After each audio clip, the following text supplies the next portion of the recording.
Значи, да не се повторим, из улицата Брахим Миладинов.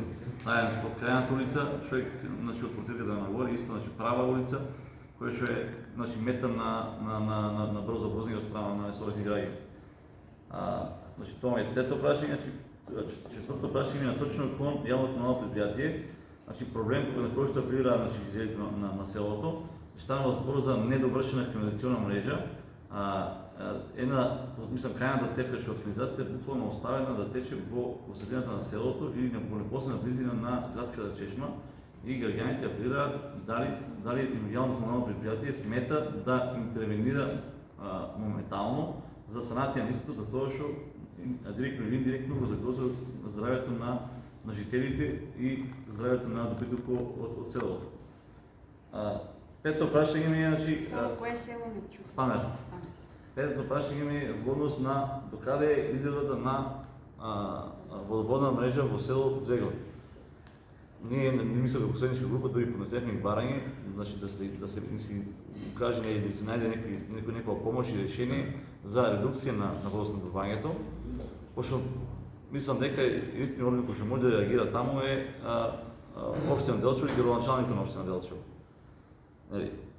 Седмото прашање ми е дали е точно дека местните заедници кои што се во општина Делчево се оставени веќе втора година без печат и со тоа им е ускратено правото да поднесуваат амандмани и барања до општина Делчево. До кој насочено прашање? До градоначалникот. И каков е планот за санација на улицата што е од гимназијата до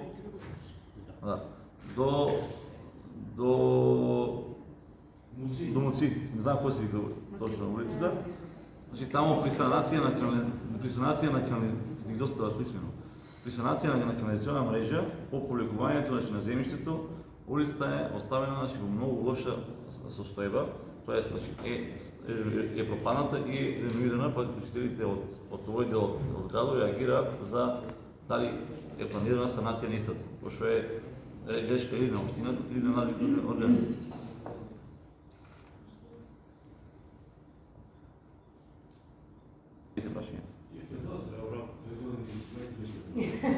Дали некој друг се разбор повели? Јас сакам да прашам за редовна локална автобуска линија која ќе ги поврзува градот Делчево со селата. Граѓаните стварно се загрижени и им треба, ако не повеќе, барем 2 пати во денот да кружи автобуска линија. Прашањето Тоа ќе е го повеќе адресираме. потребно, а во некои села нема ни кој да ги превезе, нема ни таксисти и се соочуваат туристи. Јасна е потреба. Да, само треба да видиме сега до кој ќе го насочиме прашање. До градоначалник и сообраќајни инспектор, за да кажат дали е во наша надлежност, не е и да не да тоа. Овој колешки?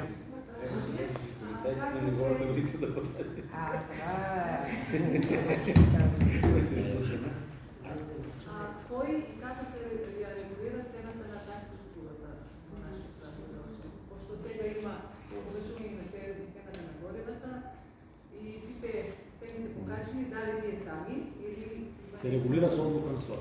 Ама моментално ќе наследно гледаме таква одлука на Минимална ценност. Цената се регулира со одлука на СОР. Колкото нас достават барање за повторно разгледување на цена, сигурно ќе го стават тук и ќе го дискутираме.